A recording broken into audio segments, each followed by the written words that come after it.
As a musician and a guitarist, I've always been interested in pursuing different styles. Maybe it's because I have a short attention span. Maybe I'm just interested in a lot of different things. Who knows? I found that playing in different styles is a bit like speaking with a different accent or a different language. You'll find that different styles of music seem to have their own musical value system. Honoring them helps you play that style using the correct musical accent, if that makes sense. Years ago, I was really saddened when I learned of the passing of Stevie Ray Vaughan. He was one of my favorite guitar players. And after he passed, I really thought a lot about writing a song that was kind of a tribute to what he contributed to the guitar world. He was a huge influence on me at the time. You know, I just loved the sound he got, the tone, the time feel, all of it. So I started working on a song that was a tribute to Stevie Ray Vaughan. The original version of it was called To Stevie or something. So I started working on a few things. And when I was done, I felt like I did a pretty good job sort of imitating Stevie Ray Vaughan. But when I listened back to it, I just kind of thought, this to me sounds like Stevie Ray Vaughan, only not as good. You know, maybe it's because I'm maybe not Stevie Ray Vaughan. So one of the questions that I started asking myself was, what can I contribute to this? Like, what's my unique point of view? Here I am, I'm a rock guitar player. I'm teaching at Berklee, which is pretty much known as a jazz school, and here I am, this rock guitar player.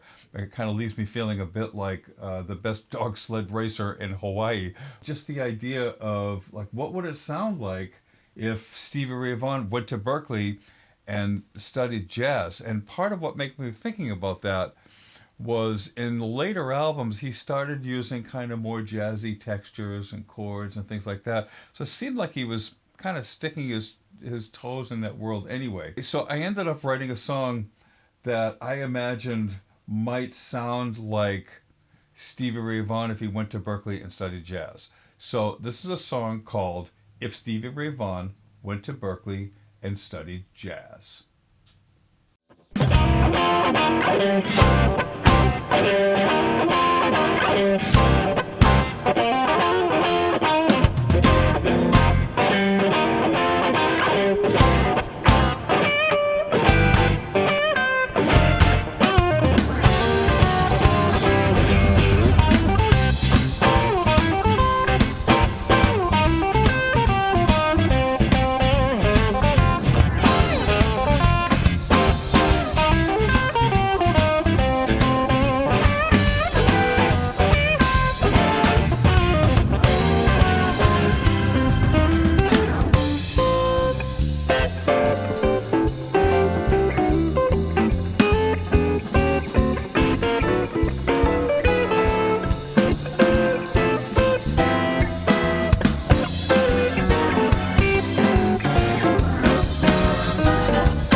So the seed of the idea of that song was just kind of combining just a standard Texas style shuffle, which is kind of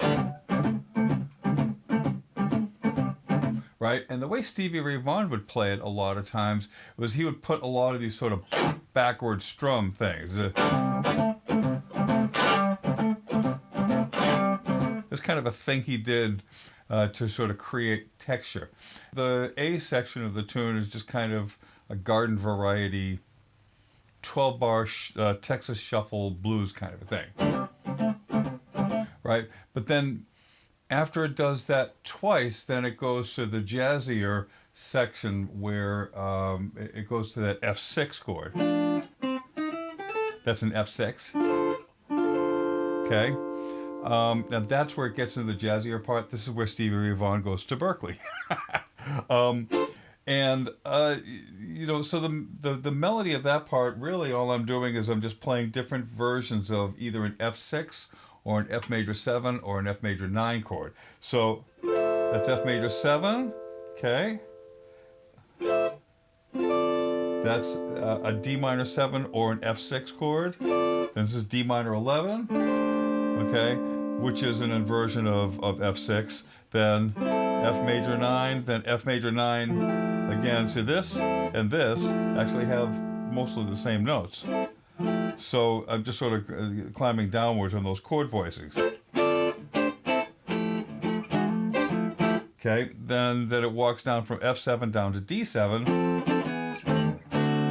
In that section, the melody is being harmonized underneath it, which is kind of a jazz thing. The germ of the idea, I was thinking about the B section of an old jazz standard called Chattanooga Choo Choo. The tail end of it is dum ba ba ba da da ba ba ba ba da da ba ba ba ba kind of a thing. So I stole that little phrase and just tacked it on the end. To me, it just made it like cool but funny. I never meant to sort of make fun of Stevie Ray Vaughan. I like to think that if he had heard the song, he would get the same kind of thing from it that I would. It's just supposed to be a tongue-in-cheek tribute to how much of a huge influence he was, but also adding a different thing to it. What I learned from playing that tune was that Texas shuffle and the swing feel are actually pretty similar, aren't they? You know,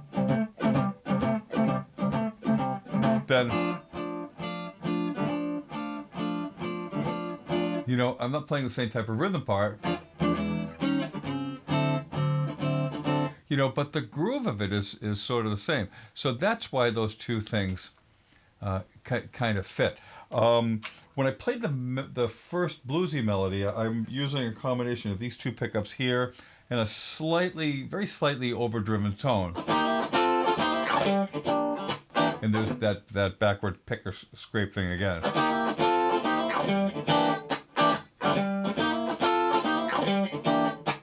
Okay, then when it gets to the second section, I'm going to the neck pickup. Okay, which you can hear, you know, this is kind of sharper,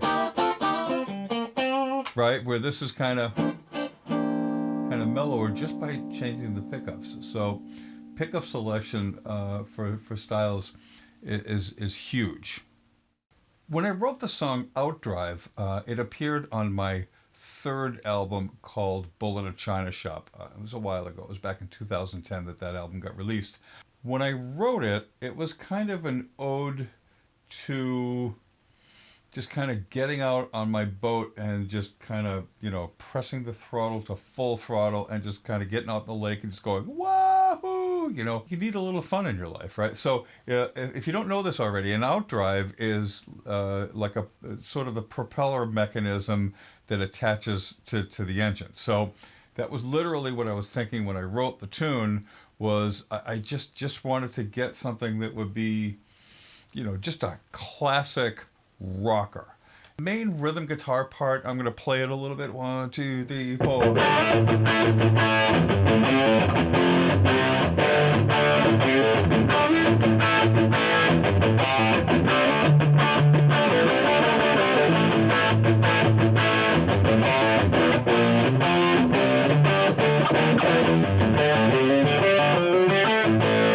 So one of the things to keep in mind is that the main thing that really drives that forward is just that eighth note, you know, on the open A string. Now to make that happen, I'm using the fleshy part of my the palm of my hand to kind of just slightly mute the note, because if I don't,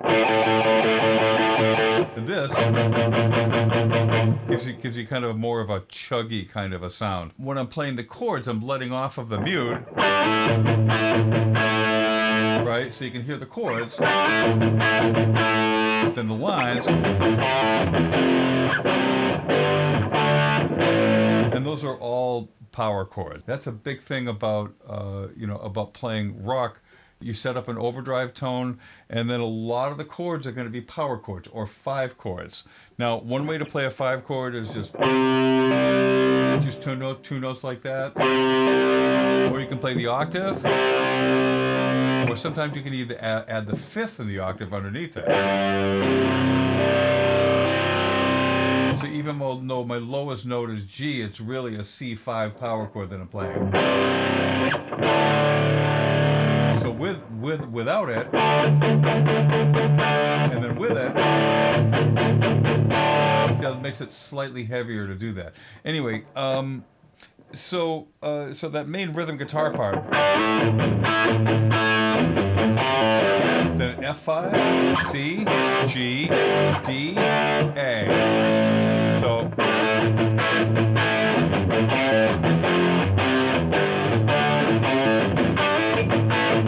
now you notice after I play the G5 up to A5, I'm switching over here to play another version of the A5 power chord. Right?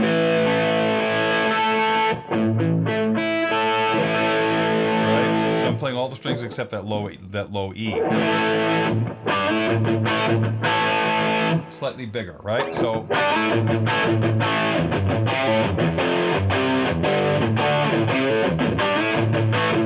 and for picking, it's almost all downstrokes to just kind of keep that kind of a sound.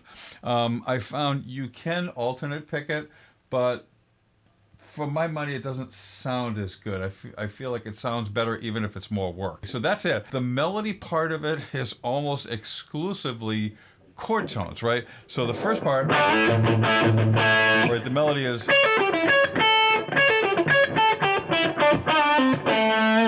right? So it's like an A7 arpeggio except that note. Now here, the chords are going F, C, G, D, A. So the arpeggios are F, C, G, D, A. F, C, G, D, A.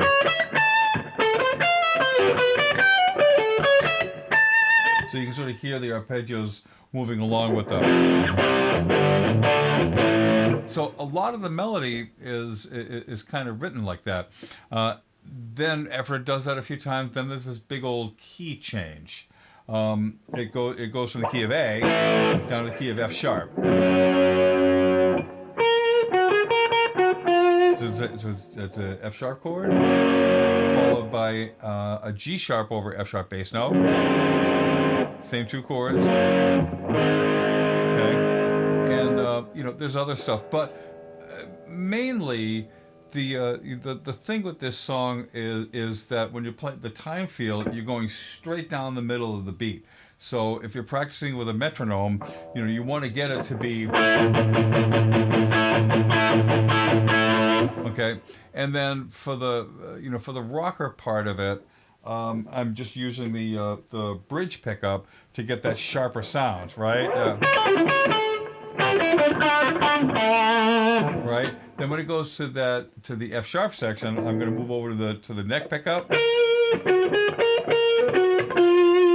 because to me it gets kind of a smoother sound with that. Also when you're in a rock tone, generally you're keeping your bends either whole step or half step, keeping them in tune and in time. But also the vibrato is going to be a little bit wider than what you would see in either blues or even jazz.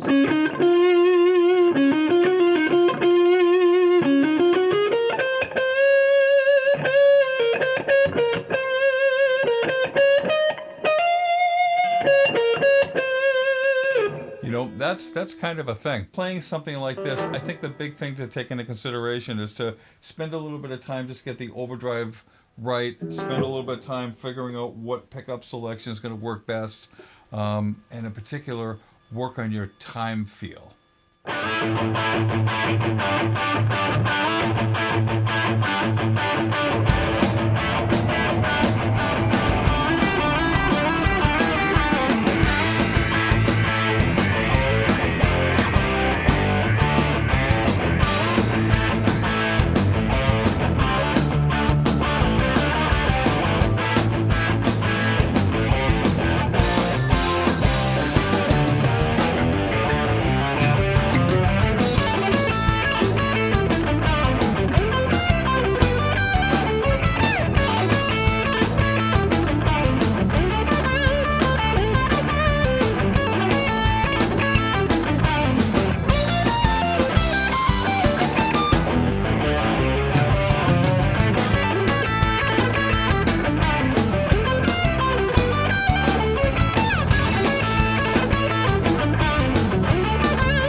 So all the things you are.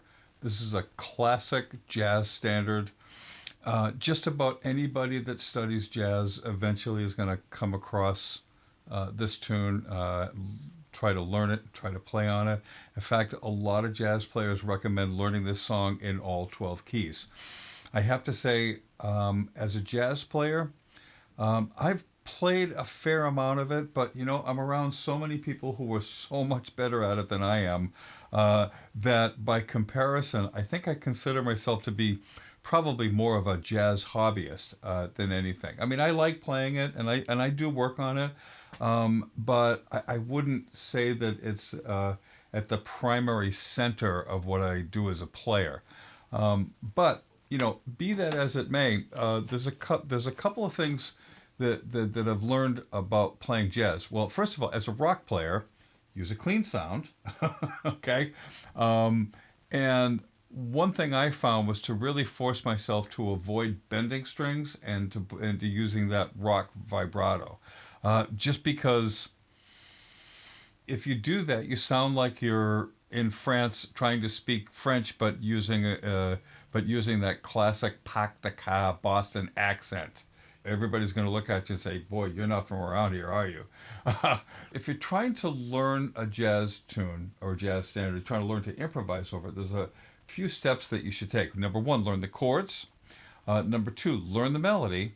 And if you're reading it off of a lead sheet, learn the melody up an octave, generally speaking, from where you see it written. That is a good little tip, because a lot of times the written sheet music version of it is going to sit kind of too low on the guitar, and it will generally voice better higher in range.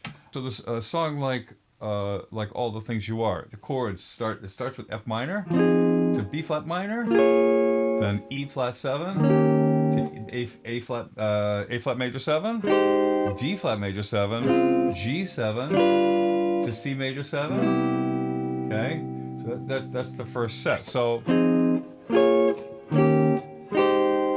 okay.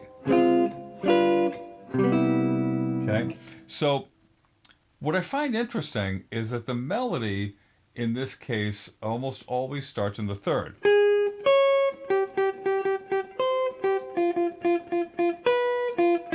So in each one of those cases, that's the third of whatever chord.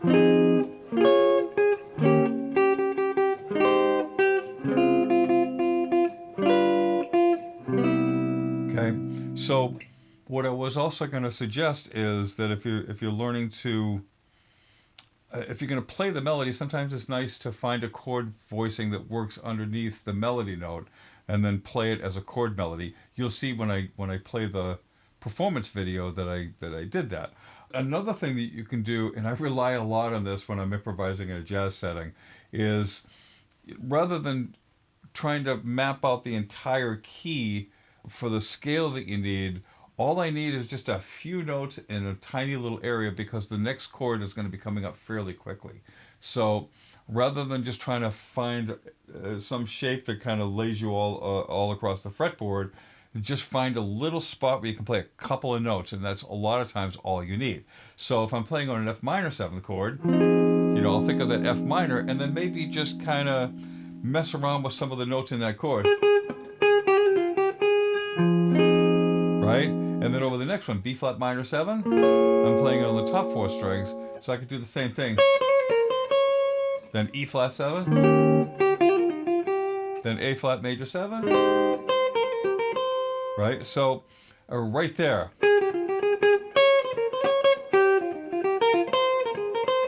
Then D flat major 7, then G7. Okay, so there's kind of a drastic key change going from the D flat major 7 to the G7, and that's kind of what it's going to give it that kind of cool sort of sensation of leaning around different key signatures. So another thing to keep in mind when you're improvising in a situation like this, one of the things that's really critical is that you're able to really consciously know exactly what chord you're on at any given moment. That's actually, I think, more important than knowing what licks to play or what scale to play or anything more that's sophisticated than that. A great place to start is to find the chord and then find maybe the 3rd of the chord or maybe the 7th of the chord, or just one of the more important chord tones, something that's right inside whatever shape you're using to grab the chord, and then just grab a couple of notes along the way and be ready to change quickly to the next one. That's a big part of it. Another thing that happens is you can use chromatics to kind of connect from one note to another. Like if I'm playing this note and then I want to get to this note, what I can do is just use chromatics to get there. If I need more time, or anything like that.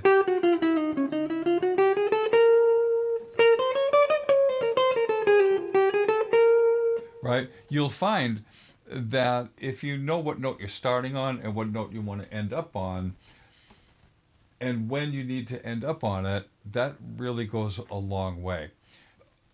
Time feel. Let's talk about time feel for something like this. A lot of times, if you're the one playing the melody or if you're improvising, a really common technique is what's called back phrasing. So back phrasing is when you're playing just slightly behind the beat, and the illusion that you're trying to create is that you're almost lost, like you're almost not quite keeping up.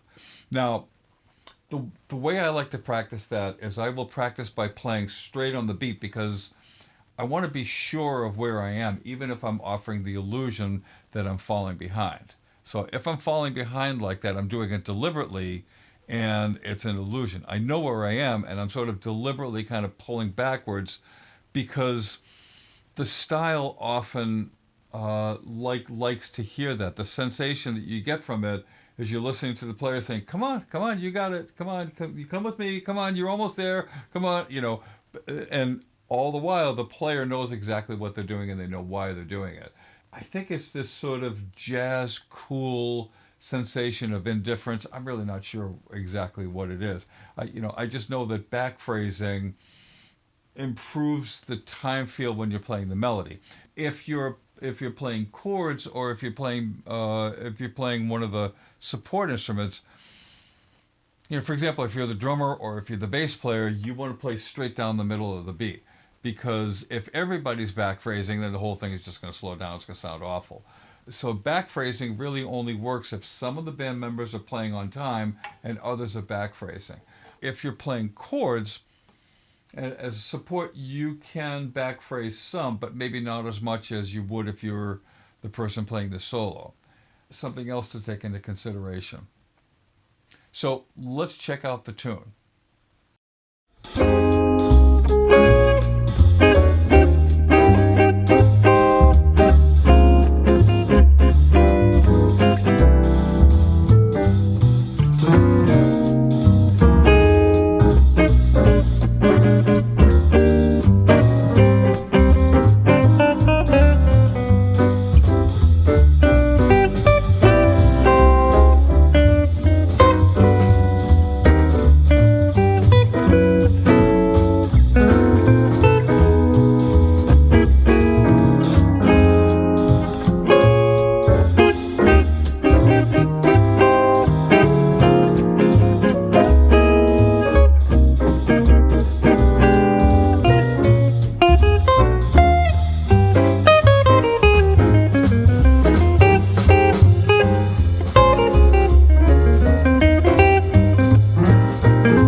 So this is a song called Latin Soup.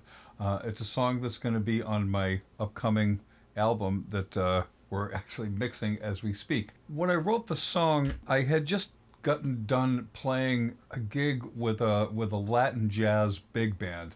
And, that way of playing music was sort of running around in my head because I'd spent the last couple of weeks learning all the music that I was going to have to play with with this band. It's really great big band out in Worcester, Massachusetts. Nothing but Latin jazz in a big band environment with Latin percussion. Really, really strong band. So the next couple of weeks after that, that kind of music was sort of running around in my head, just kind of stuck in there.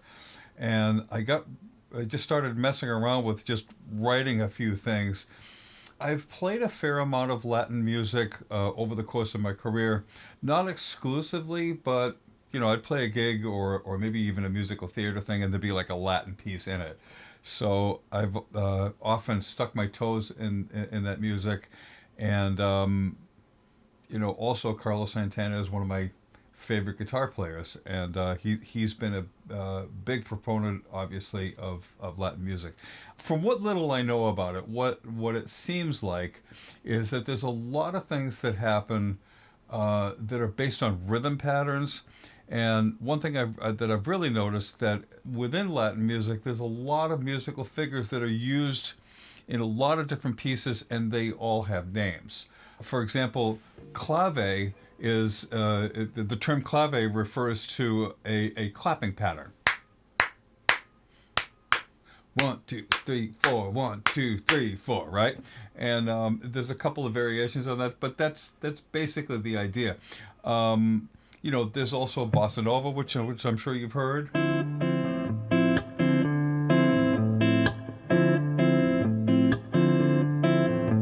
Right? Latin Soup centers around a musical figure called the montuno. And essentially what a montuno is an arpeggiated chord that's also very rhythmic in terms of the way that it's phrased. Common montunos that I'm sure you've heard is, you take like a C minor chord and do like a descending bass line.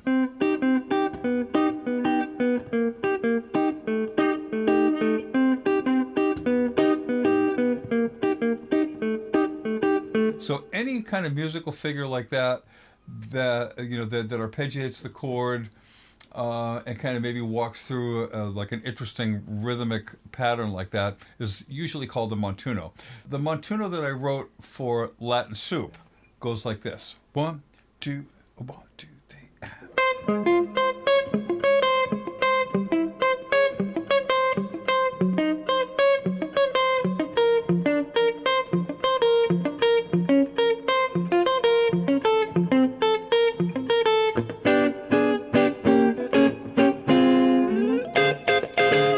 So when I put that together, basically what I was doing is I'm arpeggiating a chord progression that goes F minor to C7 to C diminished 7 to B flat minor to F, and then after that it goes to the G,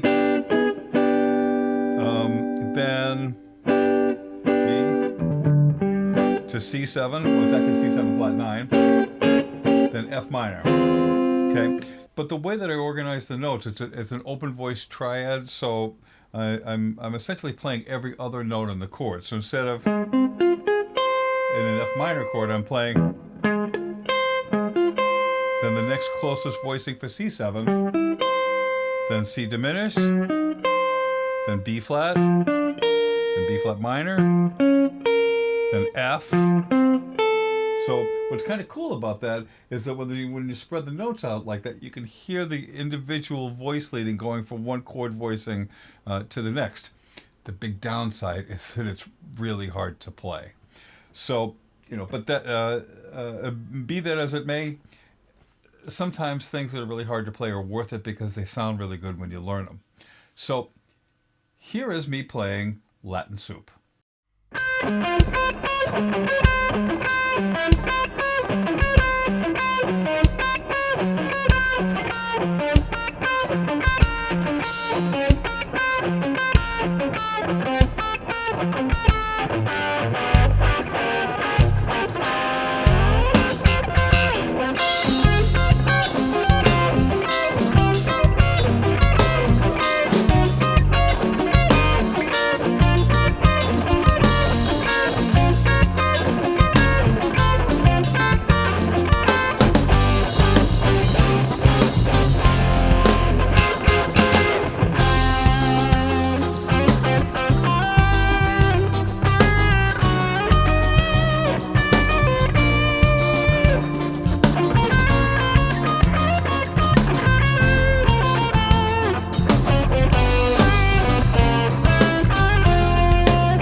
Blues. Blues plays such a big part in popular American music, rock, classic rock, jazz, just about any style that you could think of. A lot of it just traces back to the oldest blues. So I mean, we could talk about that style of music alone and be here for hours and hours and hours. It's still be leaving plenty of rabbit holes behind. What I wanted to say about it, as a guitar player, I sort of learned blues by first learning a bunch of classic rock tunes, and then after a while realizing that some of it kind of traces back to blues. When I was a kid, I just kind of thought of it as like, well, okay, well, you've got this simple chord progression. It's the 1, the 4, back to the 1, the 5, the 4, and then the 1, and all of it. If I'm in G, if I'm just playing a minor pentatonic scale,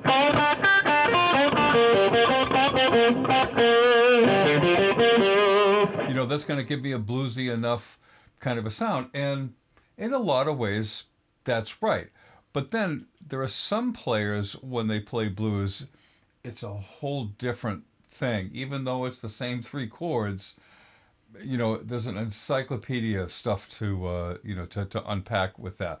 So I kind of wanted to talk about that a little bit. I read an interview with B.B. King, and what he was talking about was when he first learned how to play guitar, people kept telling him that he should play slide guitar, and he tried it, and according to him, he couldn't do it. So instead, what he figured out how to do was to take a regular guitar and then just sort of bend the note here and there to make it sound like he was using a slide, even though he wasn't. So instead of, he would play. Now, slide guitar was originally used. A lot of people said that slide was used as a way of sort of imitating the sound of human voice, which makes sense. There's no fret noise going up and down the pitches. You use a slide, all of that, those distinct pitches are no longer there, and it's just like kind of one continuous thing. When B.B. King started doing his thing, he was trying to imitate the sound of a slide, so which meant that he's introducing bends and he's introducing vibrato. So I think he was one of the first guys to do that.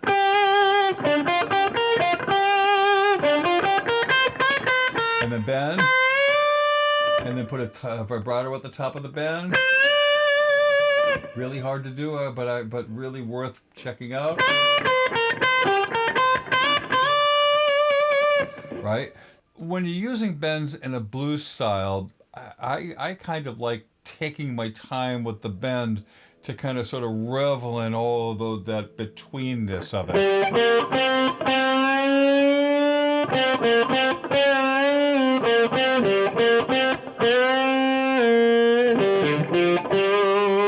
Okay, all of that stuff is going to work really nicely over the three chords of a G blues. Okay, one thing I have also found though is that to speak with a blues accent, I feel like it's important to have a small vocabulary, maybe 2 or 3 turnarounds that you can just kind of trot out and play in the moment in the chord progression where the turnaround happens. Now, as a reminder, the way that works, you've got the 5 chord, the 4 chord, and the turnaround goes right here. It sounds like this.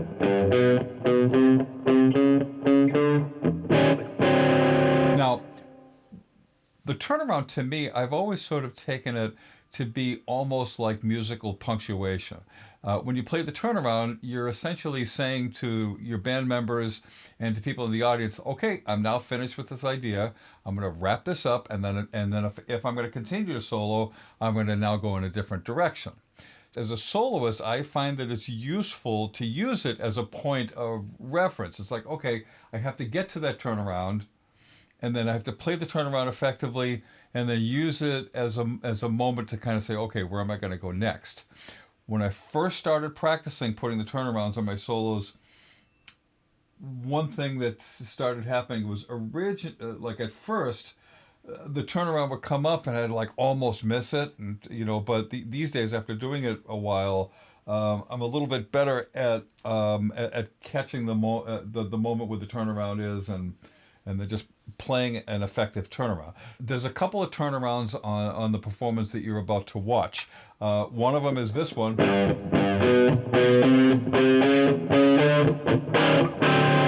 Okay. Another one is this.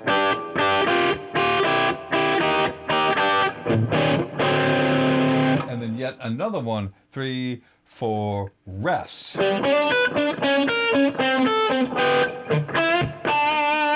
So anything like that, you're soloing, and then when you get to the turnaround moment, plug one of those licks in or one like it, and it will get you speaking with a better blues accent, let's call it.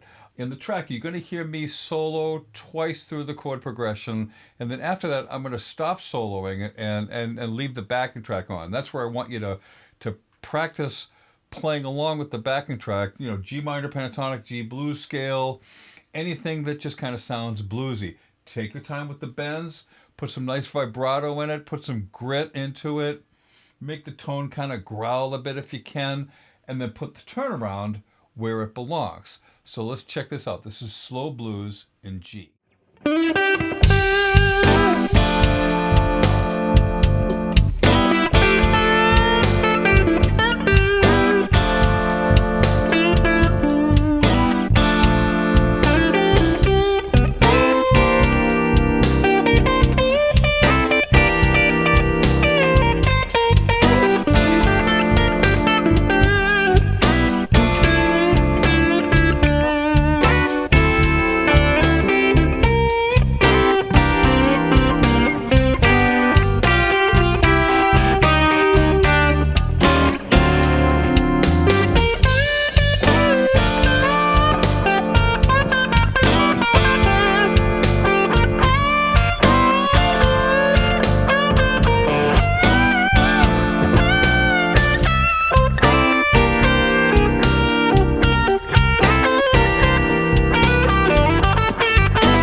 So here's a song called Mercy, Mercy, Mercy.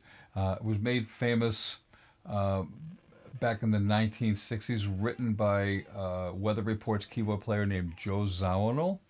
And ever since then, it's kind of become sort of a standard in R&B and funk bands as a tune to kind of jam on. The version that I'm going to play is a little slower than the original recording. I did it that way to kind of sort of revel in the funkiness of it. When I play it, one of the things that I try to do is, the right hand is going to be doing a constant stream of 16th notes. In some styles of funk, you're always strumming the 16th notes. So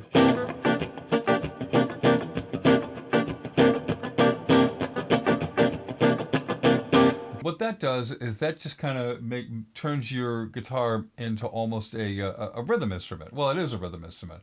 And there are other styles of funk where you do the same thing, but you leave out the in-between muted strums. So in that, it would be...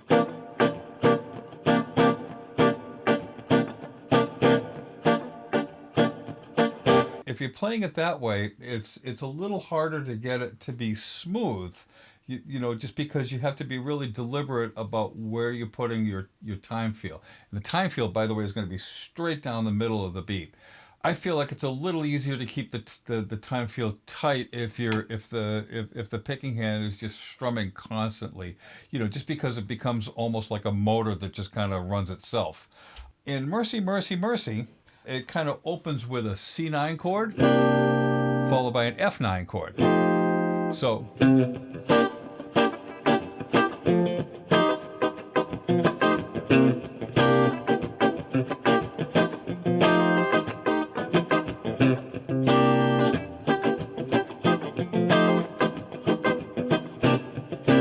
One thing to sort of mention is that when I'm playing these chords, the way that I'm fingering it, I'm actually leaning my fingers against the strings that I don't want to ring, because I'm strumming all 6 strings, right? But I'm only playing the 6th string, 4th string, 3rd string, and 2nd string. So I don't want the A string to ring, and I don't want the E string to ring. So I want to be able to make sure that when I'm leaning, if I lean my hand over the right way, you're only hearing the notes you want to hear, and you're not hearing those strings. Then same thing with the F9, which is a little easier because there aren't any skipped strings in the chord. This is great to practice to a metronome. Even better if you've got the metronome clicking on 2 and 4. 1, 2, 4.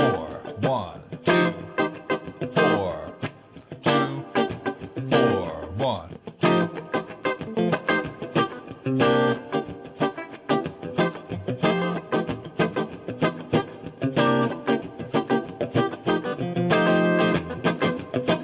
Now, another thing I do when I'm playing that is that sometimes if I want the chord to sound short, one way I can mute it is with my picking hand by sort of strumming and then kind of leaning my hand against it.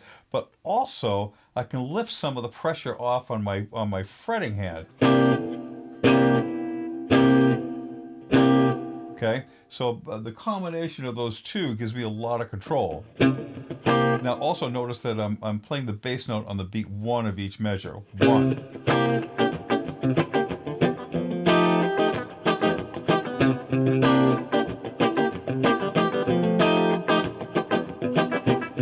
That's why you can see my fret hands sort of bouncing on and off the fretboard, is because I'm trying to get each chord to be a certain length. I don't want it to just sustain all the way out. I want it to kind of like shortening the attack of it makes it pop a little bit more. So that's kind of it. Here's Mercy, Mercy, Mercy.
To me, the song Rocky Top is the country equivalent of Stairway to Heaven. Pretty much everybody who plays country probably knows how to play the song, has probably played it 1,000 times, which is why I picked it to do my little country demonstration. I really don't consider myself a country player, but I've kind of dabbled in it a little bit, and certainly have a lot of fun with it when I do. But I also recognize that to really master the style is a whole other thing than what I do. A couple of things that I've learned is that when you're playing country, precision seems to be kind of key. The time feel, you're playing your parts straight up the middle. You're not rushing, you're not back phrasing, you're not dragging. You're just playing it right in the middle of the beat, and it seems like everybody agrees that's the way to do it. A lot of the lead line phrases tend to really precisely go with the chord, often playing like a lot of arpeggios and then figures that fit with the arpeggios. So if the chords are changing quickly, you'll hear the tones of the lines fit pretty precisely with the chord. It's interesting because when you listen to it, it's like, oh yeah, it's just country music. It's really kind of simple and kind of corny. And then you try to do it, and then you realize how difficult it is to really play it well. So, man, kudos for anybody who's really stuck both feet into that style. You get props from me, I'll tell you. One of the things that I want to talk about too is bending seems to be typically different in country than it is in either blues or rock. So if I'm doing a blues bend kind of a thing, so I'm going to hit this note, and then I'm going to take my time getting up to that target pitch. And you kind of revel in taking your time to get that done. That's part of the slooshiness of it, if that's a word. Right? And, that's sort of how that works. In country, it's kind of a different thing. What's going to happen is instead of playing, you're going to go straight up to the pitch. Like almost immediately, almost as if the lead guitarist is trying to imitate the sound of a pedal steel guitar, which the way pitches get changed is that there's a series of pedals that you use, that you step on to get from one pitch to another. So if you've got 10 strings and you push 3 or 4 pedals down and you strum all the strings, the chord changes from, let's say, an E6 chord to an A13 chord maybe. So depending upon how you have the pedal set up. But when you step on the pedal, a bunch of these string tension mechanisms happen that immediately change the pitch from one to another. And, the note's sustaining while that's happening. So you're hearing... So I think a good way to practice that is to maybe try playing a C major scale, right? And then just pick one note in the scale and play it as a bend instead of just a straight note. So I'm going to replace this F with bending up to here. So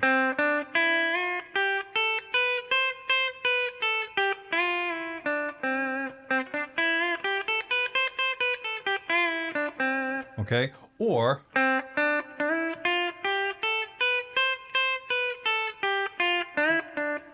and you can already hear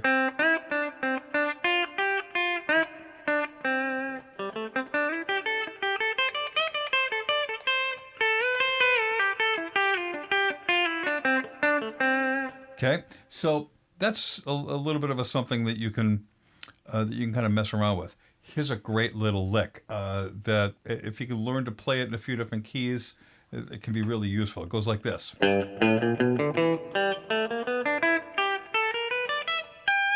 So this goes from G to G, then an octave higher, then an octave higher again. So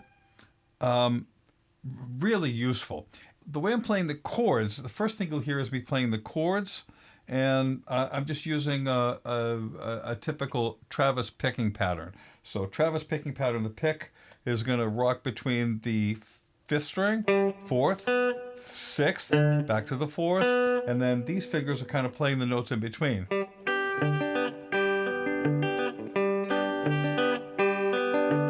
Okay, now if I hold my hand down and just let all the notes sustain and then play it a little faster.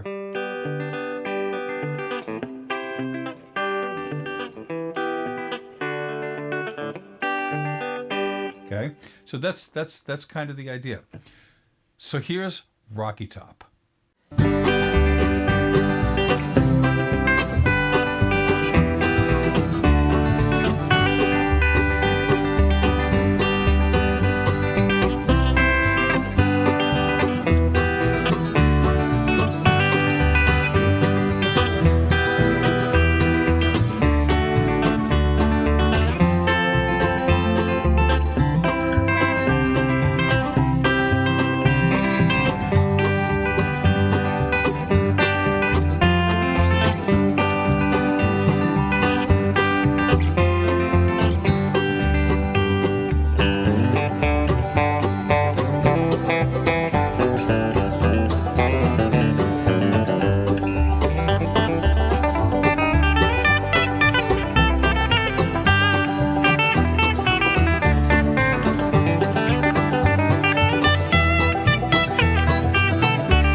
that's everything.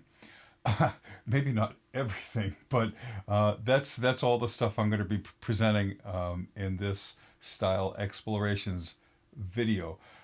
It's been a blast to put together. I have a couple of things that I want you to think about. If you're thinking about exploring different styles wherever you are, personally, I think that exploring different styles really only deepens your understanding of music. When I was a kid, I stopped playing guitar and I played drums for a little while. And oddly enough, that actually made me a better guitar player because I was paying more attention to time feel after that. Although I did kind of reach a point where I started to recognize that I couldn't be both a guitar player and a drummer and be really good at both. So I do feel like you can really only serve one master, but I also feel like it's really useful and incredibly fulfilling to just explore different styles. You learn about different cultures, how different people do things. Going forward, the first thing, listen to all kinds of music, and definitely spend some time listening to music that's sort of outside of what you would normally listen to. Listen to a symphony orchestra, listen to a country band, listen to a klezmer band. The internet is right at your fingertips, so almost everything that's ever been recorded is probably readily available. Listen to some old blues recordings. Anything, go back as far as you can, as far as jazz. There's some really, really amazing stuff out there. I could name a bunch of things, but the main thing is spend time listening to a lot of different styles of music, and as you do that, pay attention to what you like, because that will drive the kind of music that you want to explore. One thing that happens to me a lot is I'll hear something, and then I just kind of fall in love with the music for a little while, and that's what makes me start to try to learn how to do it. It's just because I'm just interested, and that kind of sends me down yet another rabbit hole. But I love doing that. It's a blast. So that's one of the things. As you start to learn how to play music that's maybe a new style, maybe start to pay attention to, are there some things about the music that you maybe use a different value system than what you're used to? For example, the difference between blues and country with the guitar, with the bends, is an example of that. When you're playing over a jazz tune, the chords are often changing really quickly. Whereas if you're playing over a rock tune, even if the chords are changing quickly, they're often in the same key, so you don't necessarily have to change scales as often. So there's a lot of things like that. What kind of sound do you need to produce when you're playing in that style? And how do you set up your instrument to get as close to that target sound as you want? Those are kind of things that are important to do also. Pay attention to time feel. Really pay attention to all of it. More than anything, play. And then play some more and have fun while you're playing and play. Thank you very much.